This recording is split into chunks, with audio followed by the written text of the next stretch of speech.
Hello and welcome to the Slate Political Gabfest.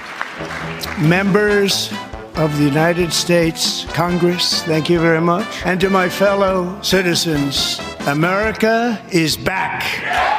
March 6th, 2025, the Trump's Display of Dominance edition.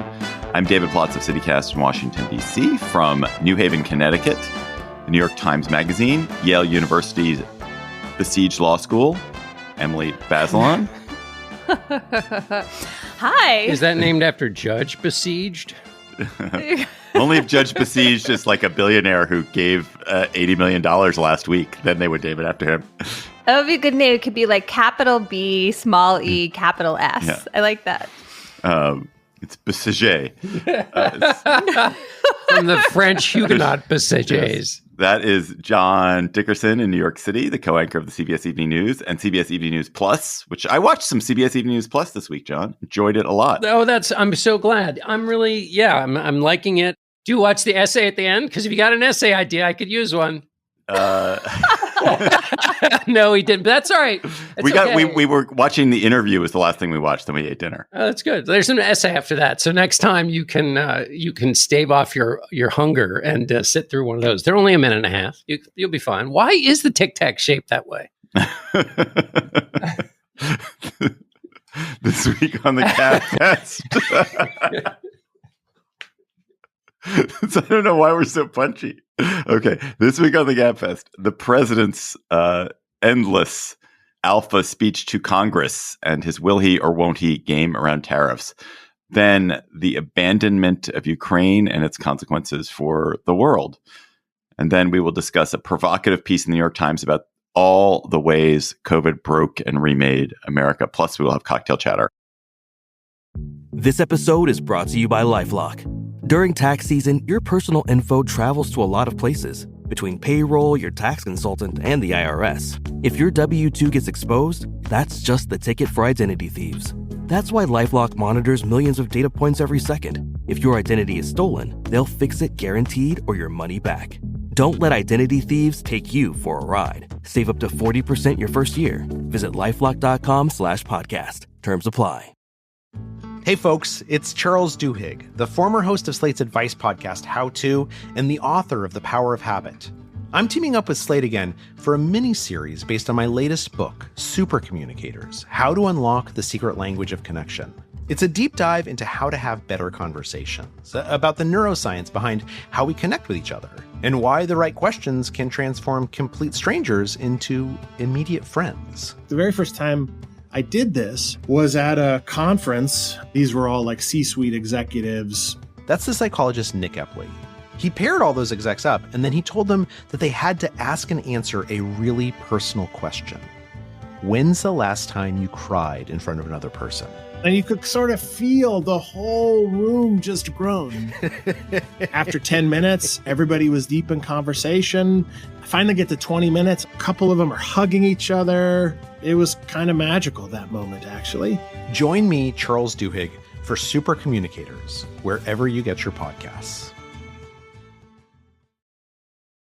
President Trump gave the longest speech ever to Congress by a president, I think Castro length. And it very much was in the spirit of the authoritarian leaders he loves so much and that he so happily embodies. It was dominant. It was bullying. It was full of drama, game show, described as a game show, described as a variety show. Full of falsehoods. Full of falsehoods, yes. Yes, in the way that authoritarians are often full of falsehoods. The bits I watched, I could not bring myself to watch this. I'm just going to be upfront about it. I watched bits of it later and read about it. I found profoundly boring because I find it hard to consume Trump in that quantity. But its theme was, I, Trump, am doing everything, everywhere, all at once, and good luck trying to stop me. It came during the week when he also effectively abandoned Ukraine, which we will discuss in the next topic, and played chicken, or maybe it's hide and seek, with tariffs. So, John, what was the most important thing that came out of this speech, do you think? As you say, a lot of the speech was forgettable. A lot of the speech was things we can recognize in certain patterns, which he did very effectively for the purposes of his own view of government, which essentially, keep the support within my base and just keep rolling on. Everything Everywhere All at Once, I think, is a perfect description. What I thought, just from a dumb theater review perspective, was that his body language, because the Democrats were sitting in silence, he gave the speech with his body at an angle to the podium. In other words, in his body language, he performed what was the essence of the speech, which is a speech just to his supporters and just to his members in Congress.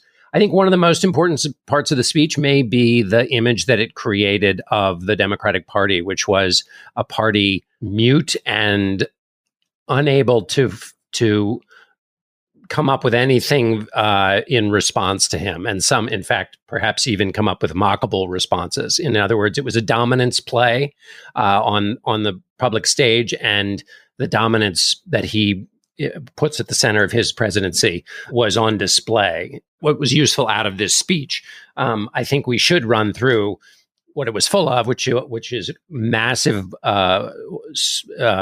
flow of falsehoods, a vision of government that is dominant, not trying to convince anything of anybody, and which he really had very little to say about the thing voters say they care the most about, which is the immediate increase in prices. To the extent he spoke about prices, he talked about his tariffs, which people believe by a vast majority, and all economists as well, is going to raise prices. So it missed the boat on a number of different ways. But I thought, as just in terms of what we actually had to watch, I thought it showed both his dominance of the politics of the moment and also the just total sync with his party. It may be the last time we see that because about the budget battle that's to come, but that's another topic. And it wasn't a legislative agenda. That seems important too. Yes. It was an executive power showing of might.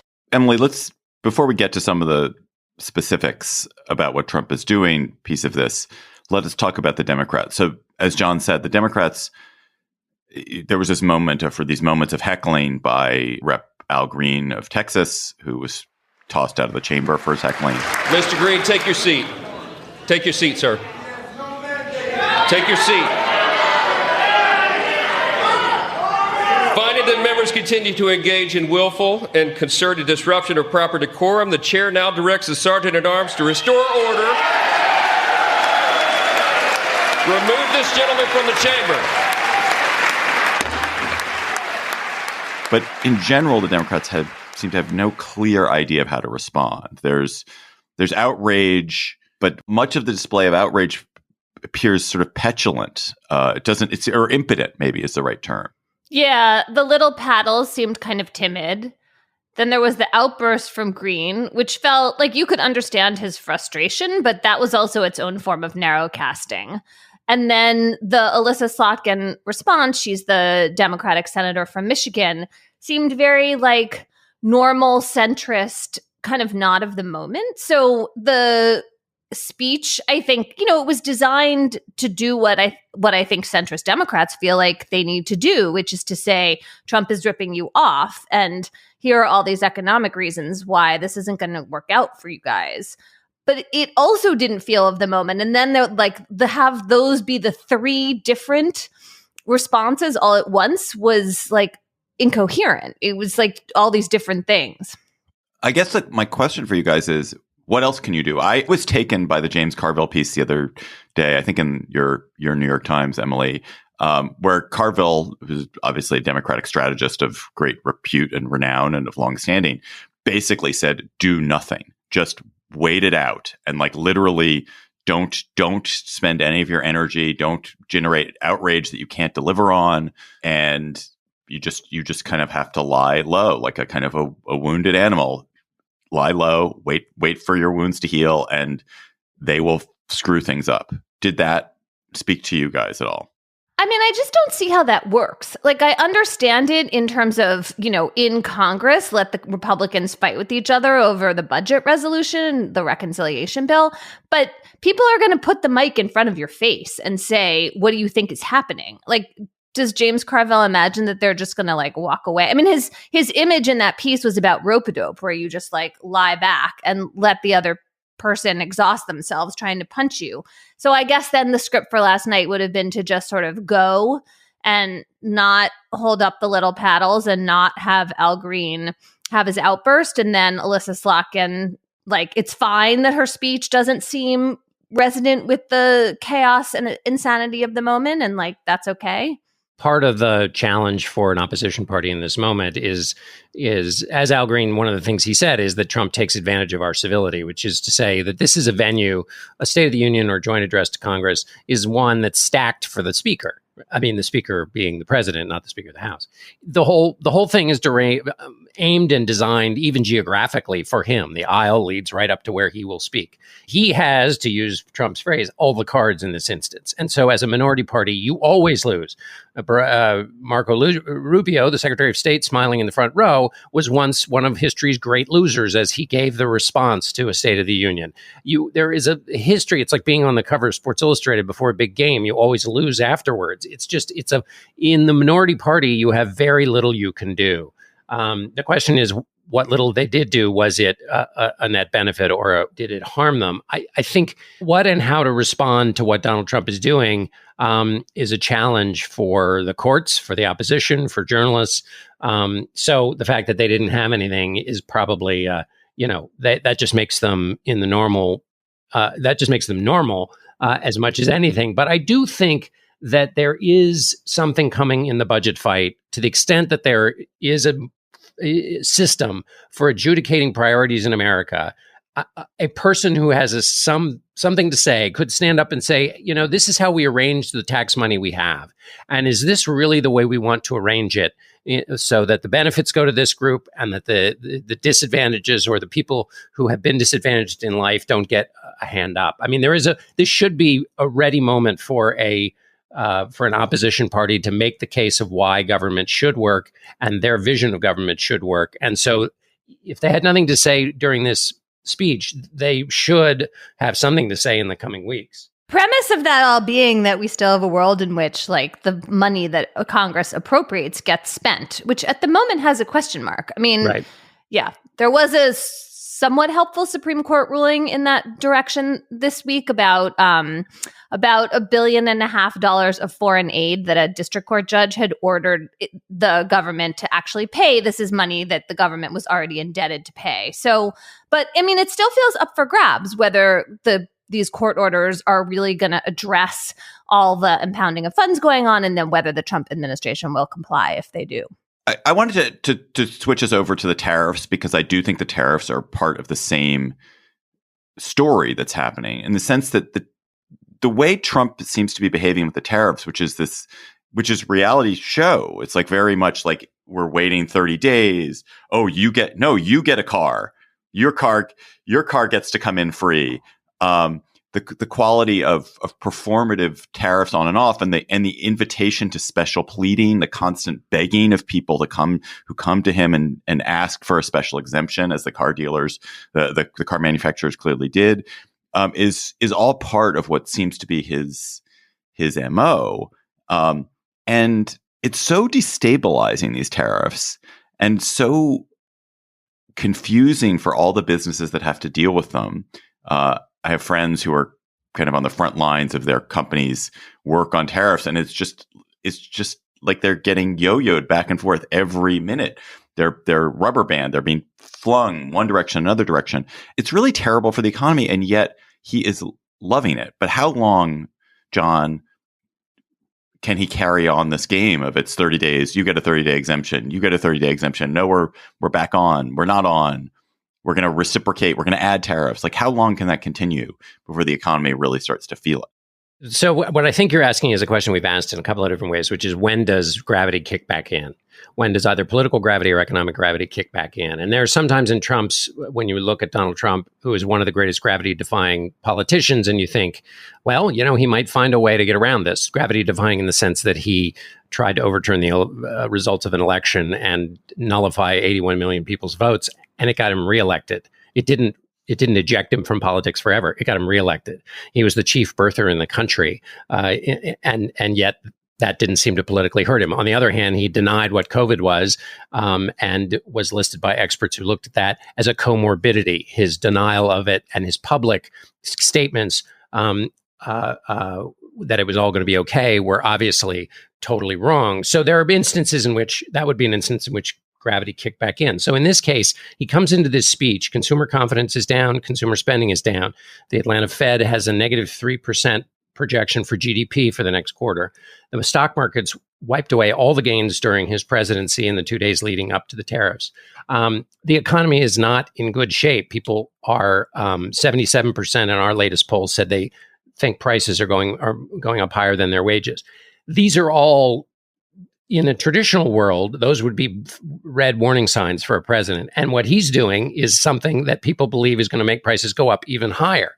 So gravity should kick in here. Your big question, David, is about uncertainty. Let's imagine these tariffs net don't, they keep getting put on and off and so forth. And so that they don't, in fact, increase prices in the way people expect if they were just slapped on and kept. What's the cost of all this chaos? What does that do to the economy? These are not things that are happening. Normally, a president doesn't have that much influence over the economy. The stuff he's doing is actually influencing the economy. So at some point, that should kick in, and he should bear responsibility for it. But when that happens, who knows? Fine. I don't End. Who knows? Period. Question mark. Right. If Anne would tell you to have your voice go down at the end of that. Yes, I know. Well, I just decided I've been going on too long, but when you're talking about this speech, it is distinct from what is actually happening, which is the economy is getting worse and is in this perilous moment. We'll talk about this with Ukraine, but the president has rewired U.S. foreign policy of the last 70 years in his short 43 days. And the source code of our government is changing entirely. 83,000 people on Wednesday cut from the Veterans Affairs, in addition to all the other parts of the government that are being cut. And it's not only that people... We should definitely not take care of the suckers who fought for America. Right. Why take care of them? 25% of the people who work at the VA are veterans. And it's not just that these massive firings are taking place in the parts of government that people think of when they think of government working at its best, but it's the source code being injected into that. If you look at some of the people in the Trump cabinet smiling up at him when he spoke, it is a kind of passion for what he is offering and his worldview that is now replacing whatever was in government beforehand. I do come back to something I thought about a lot during the first Trump administration, which is that so much of Trump's worldview is, I think, founded in the fact that he's a real estate guy, and real estate is a zero-sum business. Real estate, only one person can occupy a plot of land, and only one person can then kind of get the maximum benefit from that plot of land. It's not a business where there's sort of shared benefits. The benefits accrue to the property owner. And that is not actually how most things work in the world. And most things work in the world where they're positive sum outcomes, which is that the collaboration of people, the working across borders or across industries or across state lines, across parties, creates extra value for everyone. And it's true that in certain individual instances, you can see like there's real cost to an open economy where manufacturing jobs leave one country and go to another country, and the people whose families have lost manufacturing jobs in country A feel a pain. But when you look at the kind of overall benefit to the world, like the amount of wealth that's created, the amount of health and prosperity that's created is enormous. And for 100 years, essentially, we've had this American century where the fact that we are the most powerful country in the world, that we have the reserve currency, that we've built an economy that's basically fair and open, has hugely benefited us and enormously benefited us and benefited all the parts of the world that ally with us. And we're abandoning that entire effort right now because obviously there are huge discordancies because certain people have not benefited from that economy, as we know, but also because Trump himself just fundamentally doesn't think that when the U.S. cooperates with Europe, that both Europe and the U.S. benefit. He thinks that when Europe and the U.S. cooperate, that someone is getting screwed because all transactions are zero-sum transactions. And that is it's just a hugely damaging state for the world to be in. And it's going to take us back to a world of walls and borders and less prosperity and more conflict. Let me just add a couple of things to that worldview that you outlined, which I think covers Trump and his trade worldview and his economic worldview. You also have, adjacent to that, what's happening with that source code and the replacement of the government, you also now have three other things going on. You have the shutdown threat that is coming up and just general budgeting that might not. So our fiscal situation may be in a state of near collapse. We're about to have a massive fight over, and if he is successful, $4.5 trillion tax cut over 10 years, which is itself a huge change in American economic life. And then finally, immigration, which is a huge success for the president in terms of encounters at the southern border. If you look at, they have dropped precipitously. However, the construction and agriculture industries are nervous about what this is going to do to their businesses and what economic impact that has. Those are all massive other events taking place in our economy that are very hard to know what the results of those will be. Yeah, I mean, what I find mystifying, David, about what you were laying out is that even if you're thinking transactionally, the United States has benefited so much from the system that has existed for these 80 plus years, right? I mean, we're the richest, our currency is the default currency. There are all these ways in which most of the benefit has already accrued to us. And so I find that hard to square with the idea of it's a zero-sum game and we can squeeze other countries and get a better deal. We already got the better deal.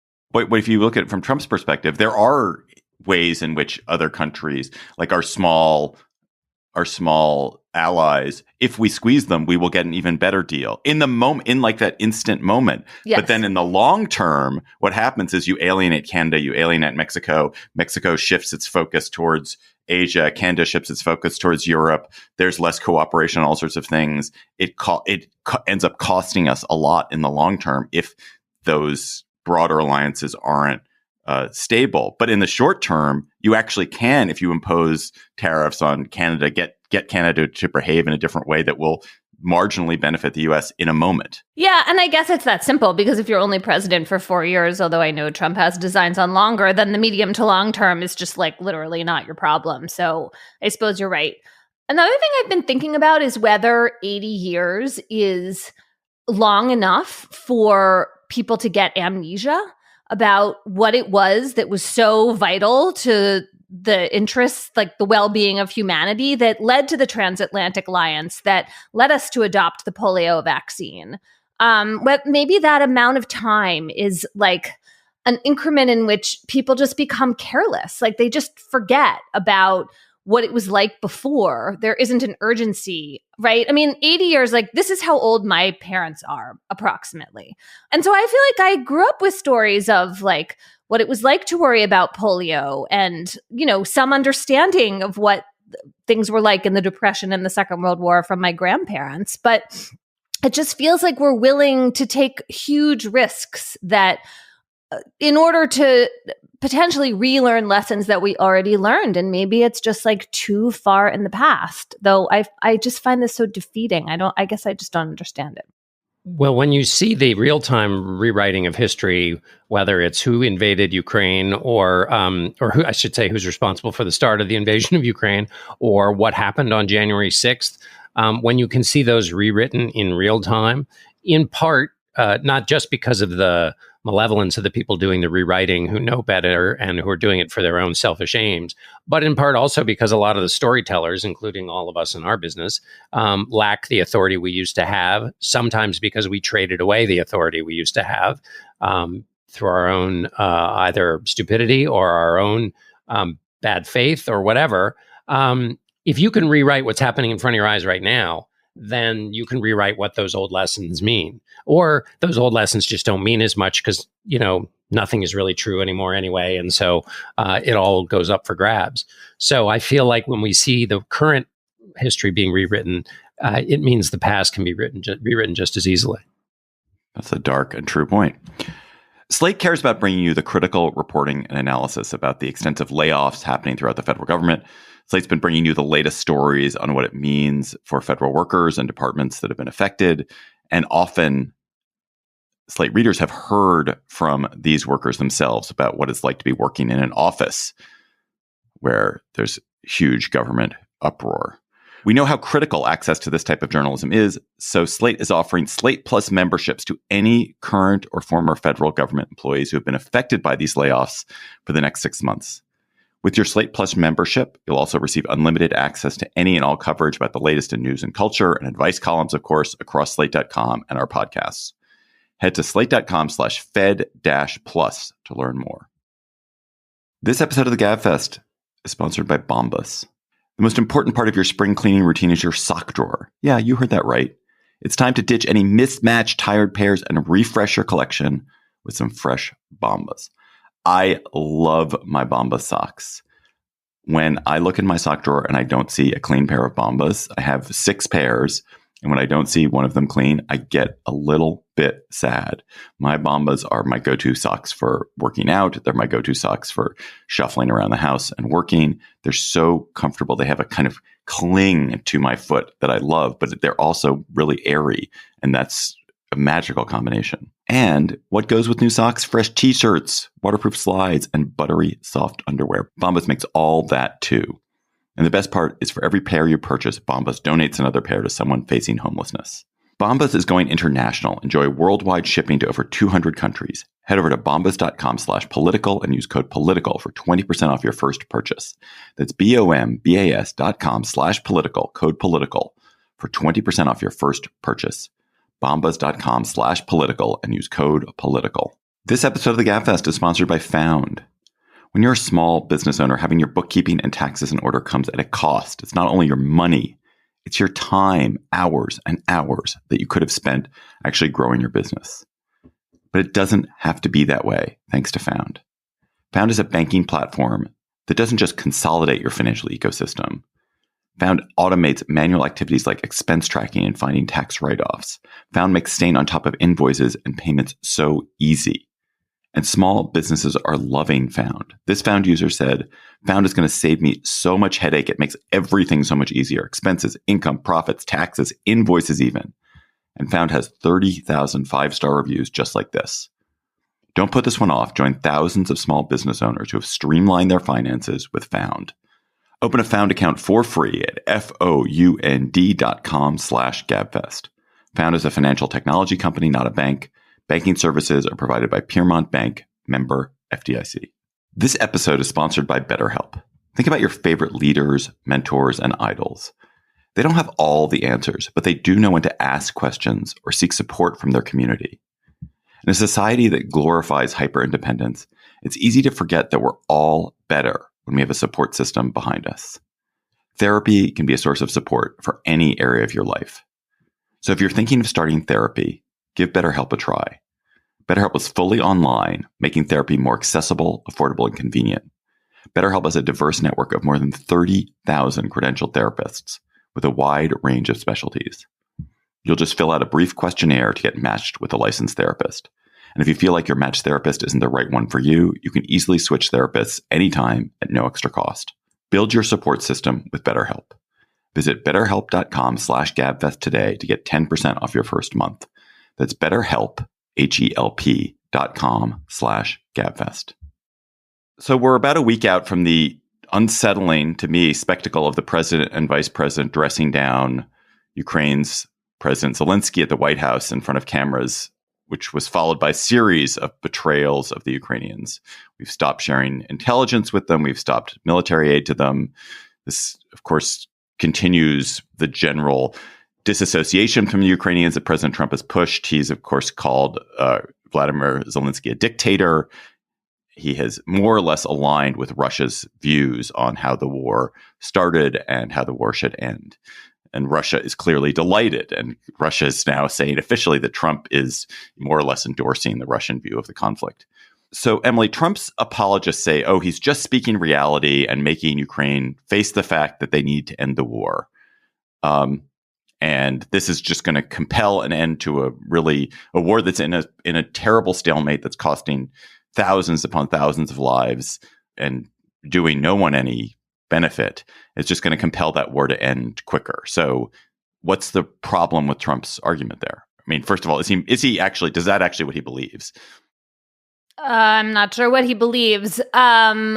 It seems to be very super friendly to Putin, what he believes. the question is, what terms did the war end on? That is really crucial and important. It's critical to the people in Ukraine who have suffered mightily from this invasion from Russia. And also it's crucial to the future of Europe, to global stability. Like, Ukraine is the front on which this Russian aggression is being tested. And so if the war ends with the United States pulling the rug out from under Ukraine in a way that makes Putin conquer the whole thing or nearly, or creates this kind of situation where there's a ceasefire, but it's shaky because it's not backed by any real American security guarantee that Russia believes. And so then Putin just waits for his next opportunity to finish the job when, because Russia is also like not doing well in this war militarily. So he could take a pause and then come back and finish later. Either of those scenarios are like very serious. And I really do feel like they're on the table now in a way that they weren't before. And again, I'm just mystified about the medium to long-term benefit to the United States and the consequences. I understand this idea that Europe needs to step up and shoulder more responsibility, both in terms of paying for it and then actually performing its own defense. And I think that will be good for Europe, honestly, that part of it. But that doesn't mean that the status of Ukraine is going to come through in a solid, true way. And again, this idea that we're going to go back to like the great powers and the United States is going to like realign with Russia, it just, it exhausts me. If Trump wanted a Europe that took more responsibility for its own defense, he's getting that. And so in a way, a lot of what he's been doing is achieving aims that I think a lot of the country would be very much in support of, and that are not insane. It's not insane to have Europe be more in control. What it does leave out of the conversation, and what was left out of the conversation in the Oval Office in the aftermath of that meeting, is that U.S. support for Ukraine and U.S. support for Europe is in America's national interests. It's not just that America is the bouncer at the door, and like is tired and wants a weekend off. It's that this is a part of protecting a set of ideas, and it's a view of the world that if you don't do the investment now, you're going to pay the price later. That doesn't seem to be in the conversation anymore at all. It's what Trump has done, even if he's playing 97-degree chess here. Which, I mean, come on. But yes, go ahead. Yeah. Well, he's created a improvisational foreign policy and national security. And what are the costs of that? One of the things that used to settle the world was the view that the United States would always, even in its bumbling, shambling way, do the right thing, protect the liberal order. That's up for grabs in the short term. And because it's up for the grabs in the short term, all of these countries will act in their self-interests in that new reality. And then even if you have a new president who has a different worldview, what repair work needs to be done to return to an order that was based on alliances and promises and values? What's the cost of that? And can that be done? Or will countries have aligned with China in a different way? Even I guess I should say, if there's a strategy you could agree with, which is that maybe this is the fastest way to get, Zelensky has now come back and basically acknowledged through his public comments what Trump said in that Oval Office meeting, which is that he doesn't have the cards. Now, that may be an outcome that is good for everyone. Fewer people dying in war, an acceptance of the reality that they're not going to go back to the pre-2014 borders, which everybody sort of, even in the Biden administration, would have assumed. Maybe it cuts to the chase on ending this war. And those are all good outcomes. But does it, by the public treatment of Zelensky and this improvisational part of American foreign policy, does it change then the way all countries see America? And what happens when the world has a completely different view of America than it has had? Is there any cost to that? Yeah. I do think a lot of what motivates Trump around Zelensky is an actual personal. Yes. He wants to personally humiliate Zelensky. There's something about Zelensky that really bugs him. He feels that Zelensky did him dirty on Ukraine in the first term by telling the truth. By refusing to hand him made up dirt about Joe Biden and causing Trump's first impeachment. And I think he finds Zelensky himself, who's, got a lot of the same telegenic skills, but has the sort of support of the moral intelligentsia and the elites that Trump loathes and is jealous of, that really bugs him. And so humiliating Zelensky is extremely important in his own psychopathology. But John, I just couldn't align more with like your points about the long-term consequences about this. I mean, we have a sense that NATO itself is no longer NATO, that there are these European countries, that some countries are going to up their defense spending and sort of try to create a kind of European defense alliance that will exist. But some of them are going to just drift into Russia's orbit. We're going to see EU countries and NATO countries that are effectively back into Russia's orbit, as we see with Hungary already. And so that's going to be terrible. We have China, which is looking at this and being like, this is great. When we take Taiwan, if we want to take Taiwan, we do not need to worry about a U.S. nuclear response. We're going to be okay.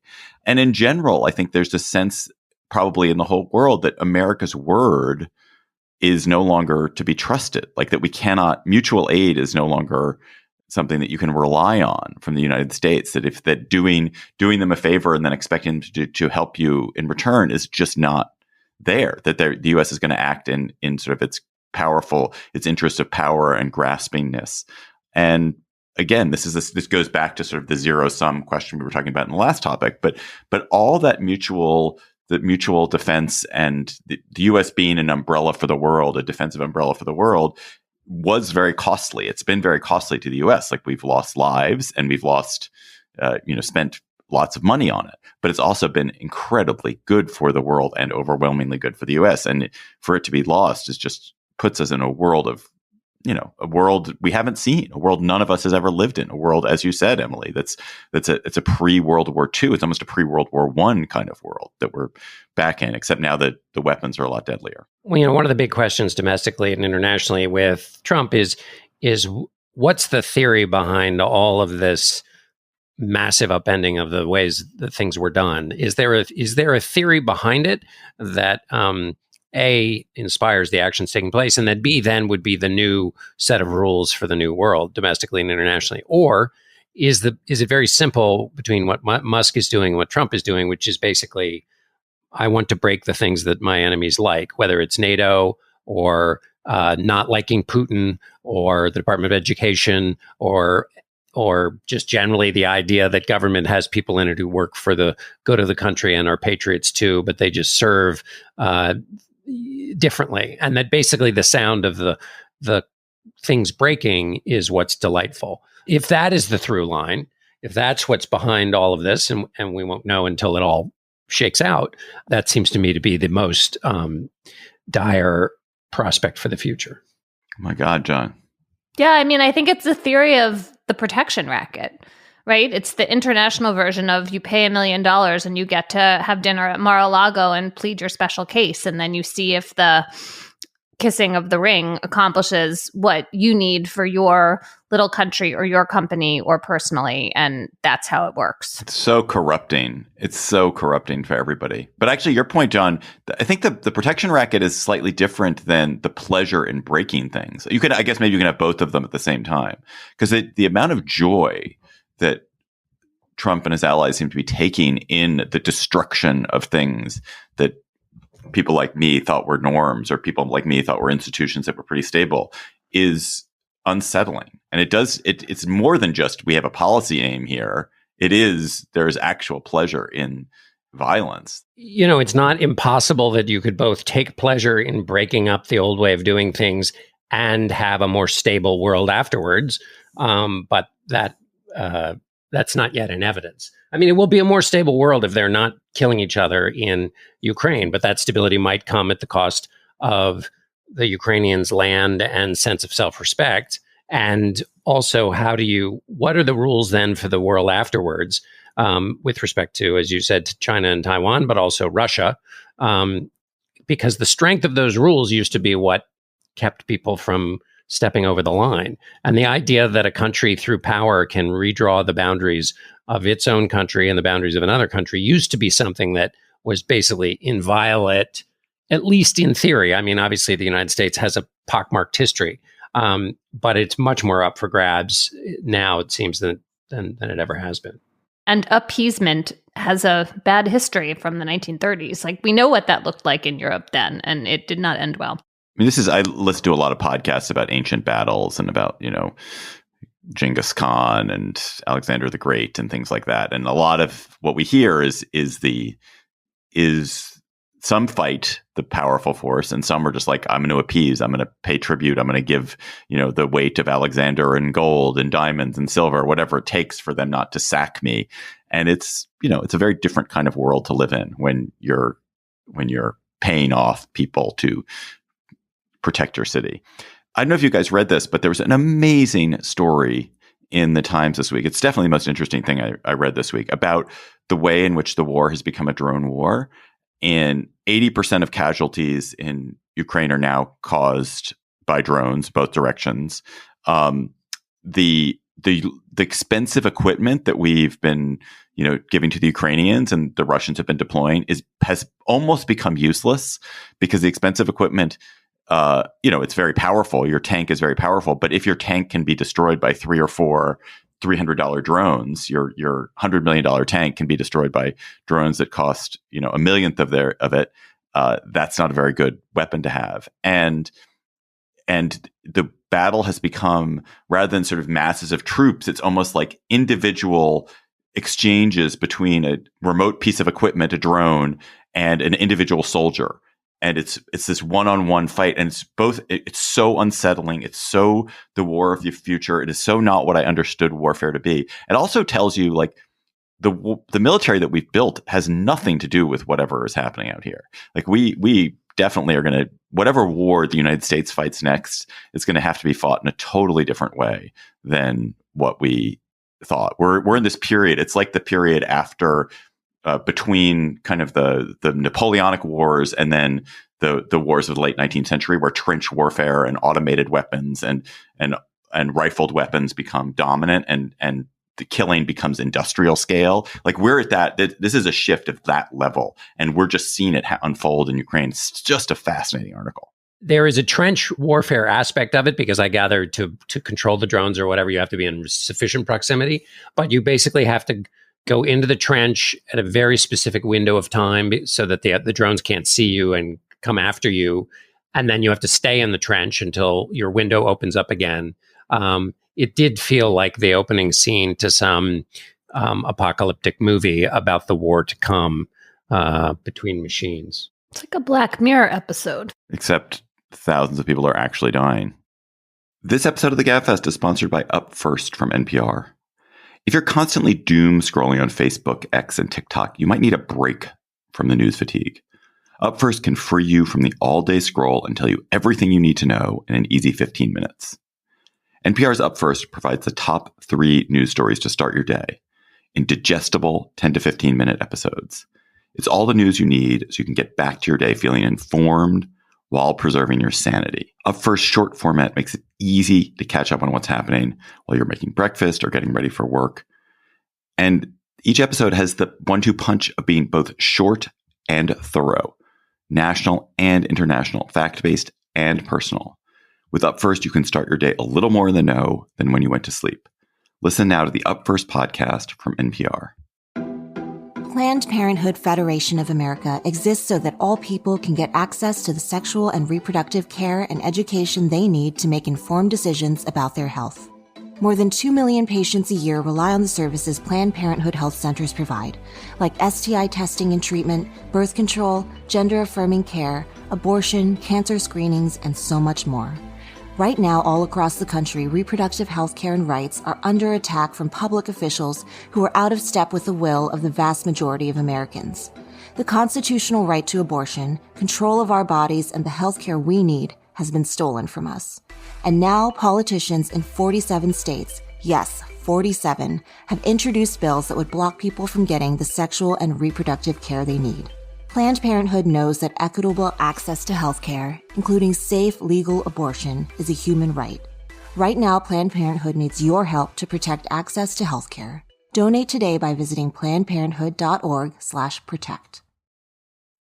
There's a really interesting, and I think we will debate how much we agree with, piece in the New York Times by the journalist David Wallace Wells, how COVID changed everything. And Wallace Wells, who's a journalist, I guess, who specializes in apocalypse, is how I would put it. He writes a lot about climate. He writes about health, and he's a very depressing read almost always. Like almost everything David Wallace Wells writes will make you gloomy, and this piece is no exception.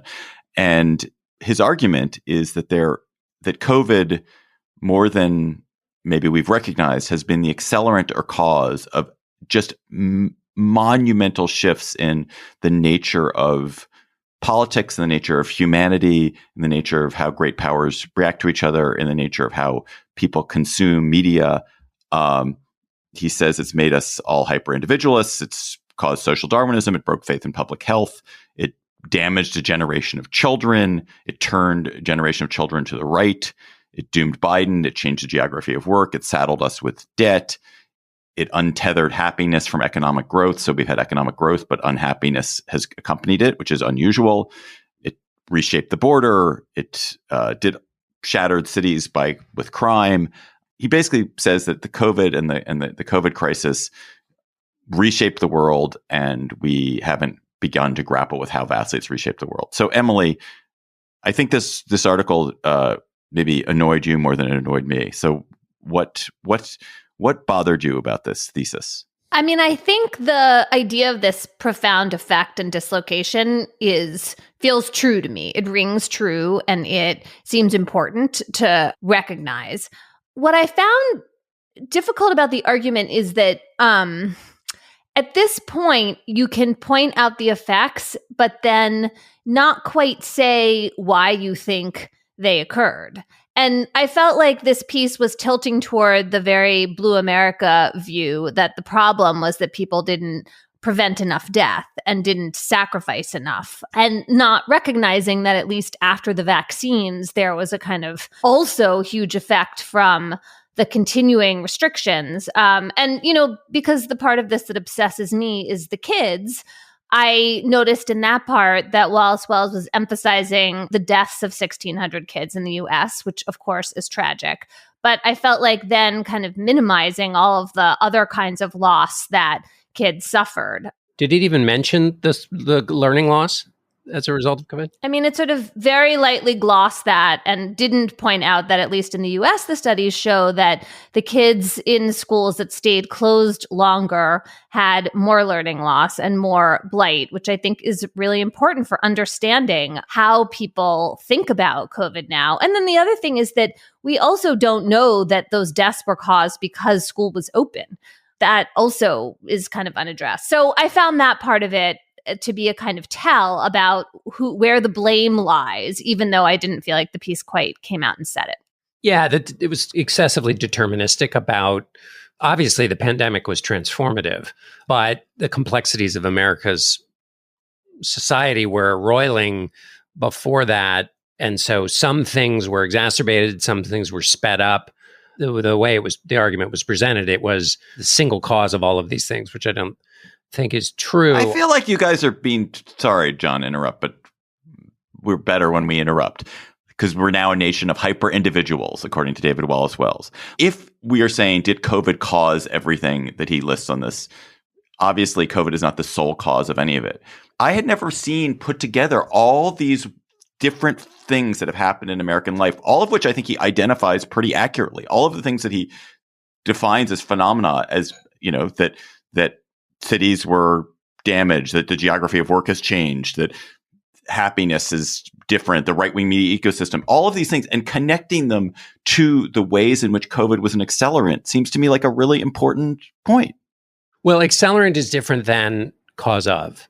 So we were bowling alone long before COVID, right? So the individualistic nature and hyper-individualistic nature of America is a long-term trend that has all kinds of interesting inputs. This may have hastened that. In some communities, it did the opposite. In some communities, and this is where the religiosity might come in conflict, if in fact, which is one of the things he cites, is that perhaps America became more religious. if that equates to church attendance, which I don't think it actually does, that's a more communal act than the hyper-individualism. So there are tensions within even this own piece. But hyper-individuality has been a long-term trend with a variety of inputs. And so it may have hastened it, but COVID wasn't the single cause that caused that. Same with the right-wing ecosystem.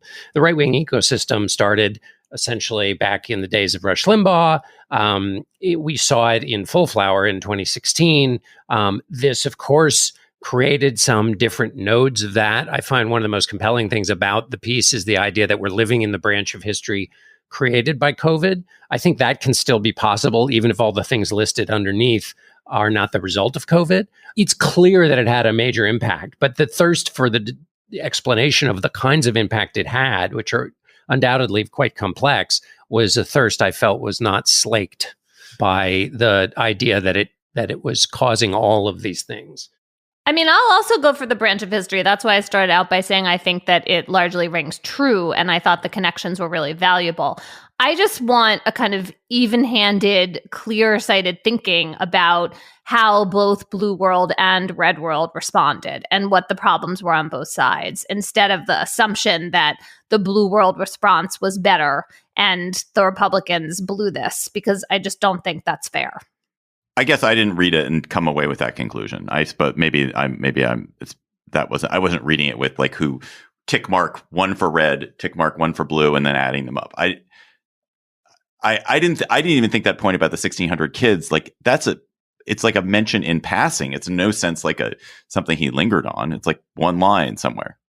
Well, right. My point is that if you read the part about the kids, there are things missing from it that seem important for reckoning with how the blue extended school closures of public schools have caused a lot of medium to long-term damage. And also the general tenor of the piece is that what we should have done, and the sort of ideal, I think, I mean, maybe I'm reading too much into this, but I think the ideal is about preventing, well, okay, I'm going to continue on with my theory, even if it's wrong, which is that the ultimate goal should always have been preventing death over everything else, that there were no real other values. And I just disagree with that, because I think like there was a lot of damage done along the way to lots of other aspects of life, particularly involving kids. We just disagree on where he's. I mean, I get your point that the emphasis is more is towards the preventing death and the costs of the death. But like when you talk about what's happened in cities and the rise in crime in cities, but it went down. Afterward. Like that really has been temporary. It's actually down. They just released new stats below 2020. Was the chaos that infected cities in 2021, 2022, what did that have profound political consequences for this country? Huge political consequences. That's the point he's making. Yeah, but that happens to be the most blip example that's on the table here, right? Because actually it went back down afterward, and we just arrived at those statistics, which is kind of interesting.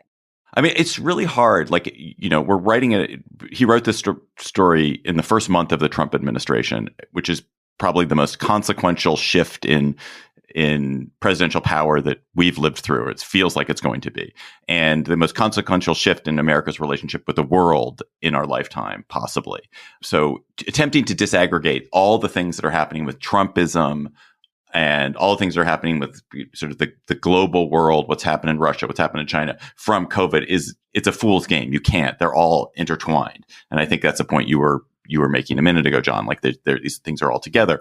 And also he's trying to write history at 5 years after history has occurred in a way that you can write a book about the Great Depression 70 years later that you'll have a lot more clarity about. But I guess I feel like I found this a clarifying way to think about the way in which COVID has shaped the world I live in ways that I don't think about most of the time. I was struck by the parallels to European history. Like something happened in Europe at the end of World War I. Like the old Europe that existed before World War I was utterly changed. Europe was broken by World War I in a way that has only recovered from like 10 years ago, and now is probably going to be rebroken again.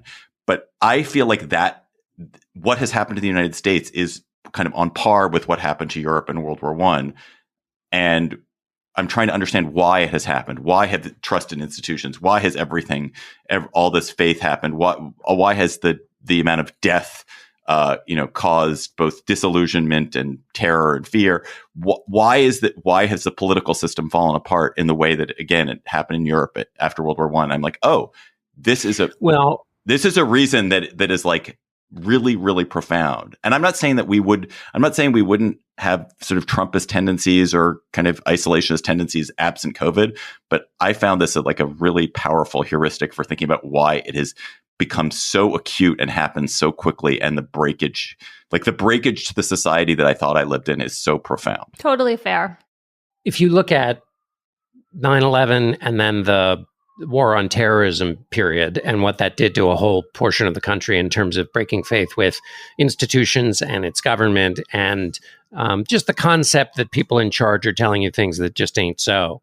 And then you have the financial crisis of 2007 to 2009, and the way in which the elites caused financial conditions that for which the elites were not punished, but which punished lots of other people. And then you add COVID. I think you have that to me is a more effective way of thinking about all of these challenges that are listed in this. And so COVID comes as the third chapter in that.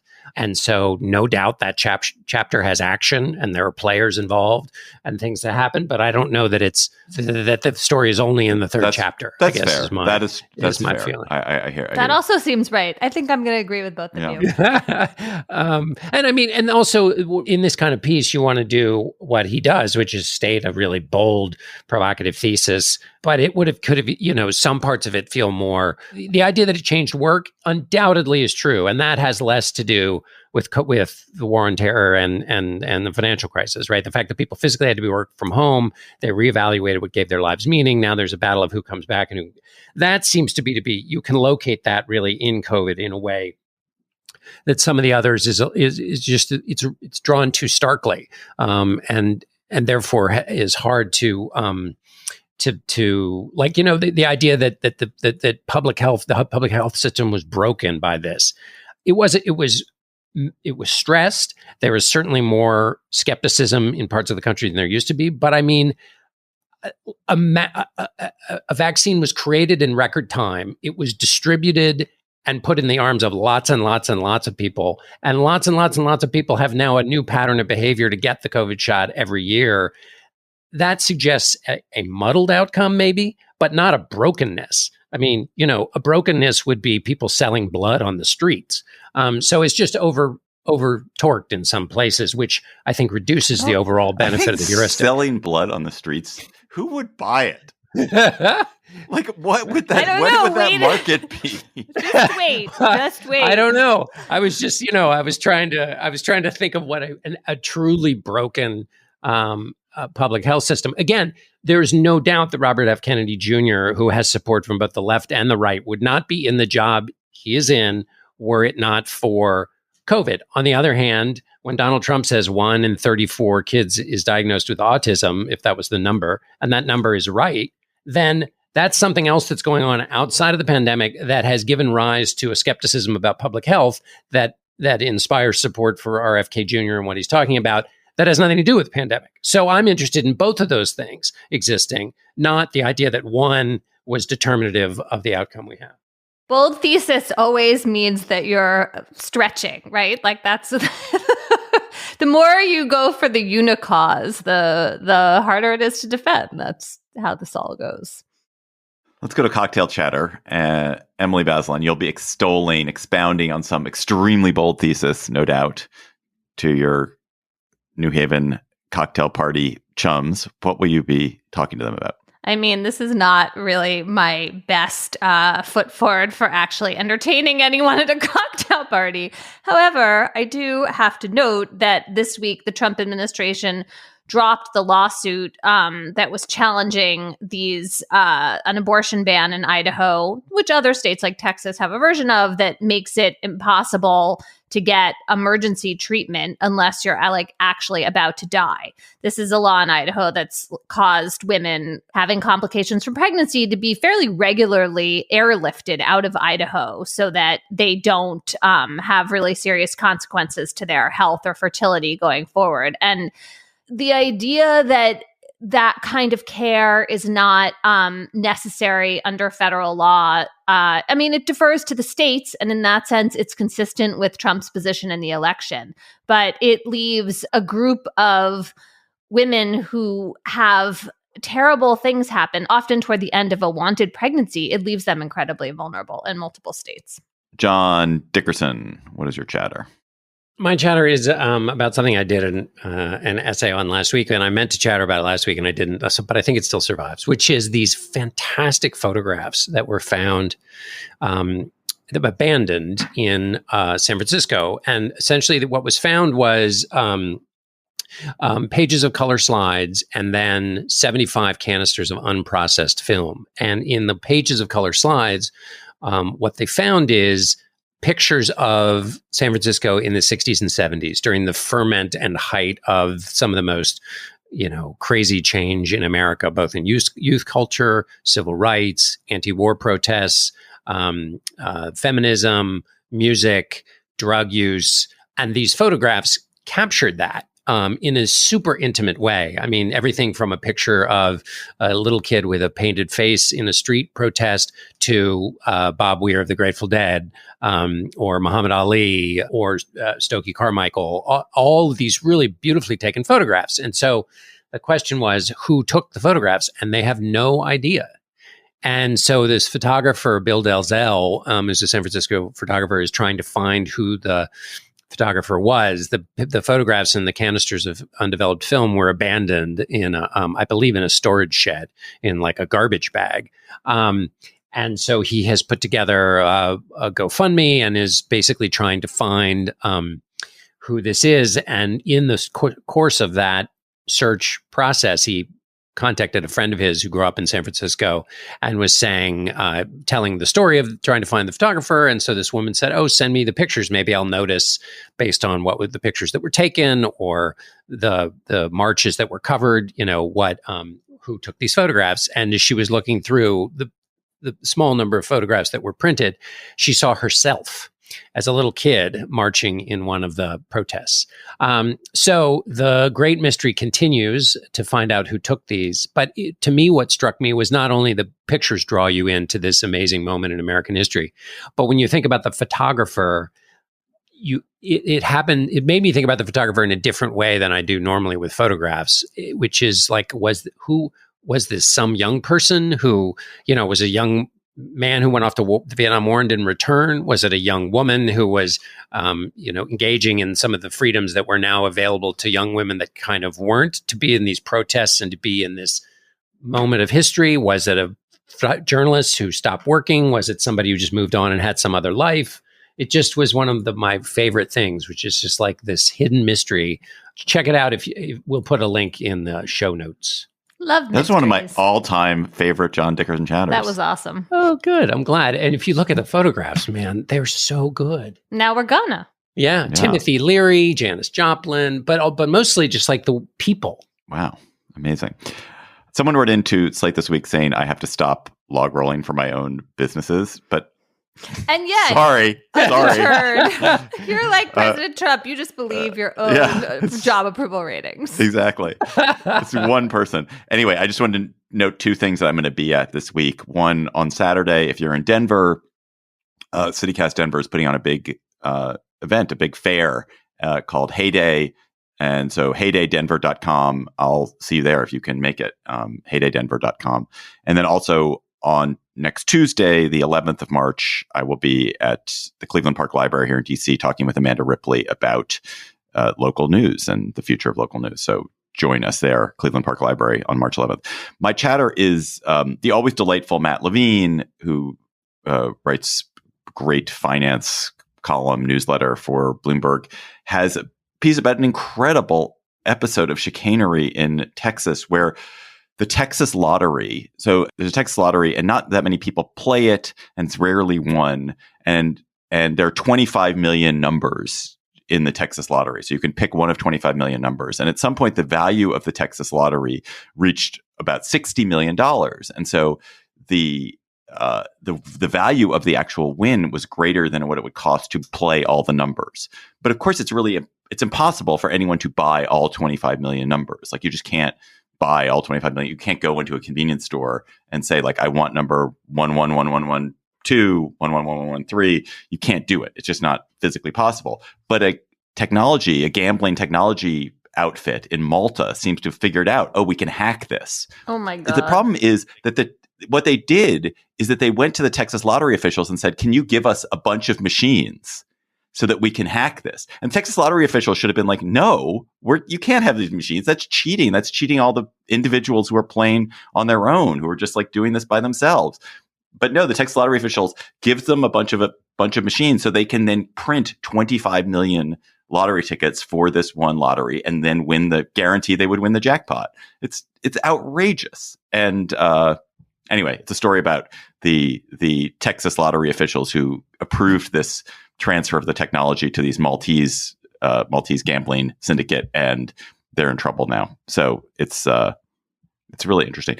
When you look at Texas and lotteries, there just crazy stuff happens there all the time. There was a woman who once won the Texas lottery 3 times because obviously she was cheating, and it's like trying to figure out how she cheated. Another great story. So I'm all in for Texas lottery stories. If not the actual Texas lottery. Listeners, amazing set of listener chatter this week. I kept reading them. I was like, we have to do this one and this one and this one. These are all great. Please keep them coming. Email them to us at gabfest@slate.com. And our listener chatter this week comes from Catherine Myers from Williamstown, Mass. This week, I'm drinking a screwdriver made with Tang instead of orange juice and chattering about an episode of the Smithsonian's podcast Side Door. At the dawn of the space program in the early 1960s, the person in charge of the physical testing of astronauts thought women would be well suited for space travel. Among other factors in their favor, their smaller body mass required less food, water, and oxygen, making for a lighter payload. A group of ace female pilots was recruited and put through a barrage of physical and mental tests, scoring as well, or better, than their male counterparts on almost all of them. Right before they had a chance to prove their flying bona fides, sexism and Congress grounded them. Unfortunately, it would be decades before Sally Ride became the first American woman in space. The podcast is a fantastic introduction to an amazing group of women who definitely had the right stuff, just at the wrong time. That's all for our episode this week, but we also have a bonus in your feed. We're going to talk about Andrew Cuomo entering the New York mayor's race. That, however, is only for Slate Plus members who also get other great stuff for their subscription. Bonus episodes, discounts to live shows, no hitting the paywall on the Slate site. So if you are a member, thank you. If you're not a member, you can subscribe to Slate Plus directly from the Political Gabfest show page on Apple Podcasts and Spotify, or visit slate.com/Gabfest Plus to get access wherever you listen.